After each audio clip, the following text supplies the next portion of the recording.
2026 தேர்தல் காமெடியாகவும் மக்களுக்கு பொழுதுபோக்காகவும் இருக்கும் எனவும் அணுகுண்டு சின்னம் கூட சிலர் கேட்பார்கள் என மன்சூர் அலிகான் செய்தியாளர்கள் சந்திப்பில் பேசியுள்ளார்.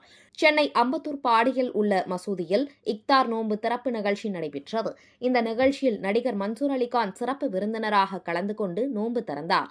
பின்னர் செய்தியாளர்களிடம் பேசிய அவர், பெட்ரோல் தட்டுப்பாடு, கேஸ் தட்டுப்பாடு போர் காரணமாக ஏற்பட்டு இருப்பதாகவும் இதனால் மக்கள் அலைக்கழிக்கப்படுவதாகவும் வேதனை தெரிவித்தார்.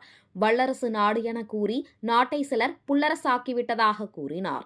மேலும் பேசிய அவர், இந்த தேர்தல் நல்ல காமெடியாக பொழுதுபோக்காக இருப்பதாகவும் அணுகுண்டு சின்னம் கேட்டாலும் கேட்பார்கள் என்று கேலியும் கிண்டலுமாக பேசினார்.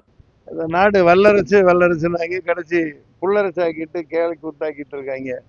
என்ன எதுக்கு பேச வைக்கிறீங்க? விடுங்க. ரொம்ப காமெடியா இருக்கும் இந்த தேர்தல். நல்ல காமெடியா இருக்கும், மக்களுக்கு நல்ல பொழுதுபோகும். எனக்கு அணுகுண்டு இது சின்ன வேணுமா ஒருத்தன்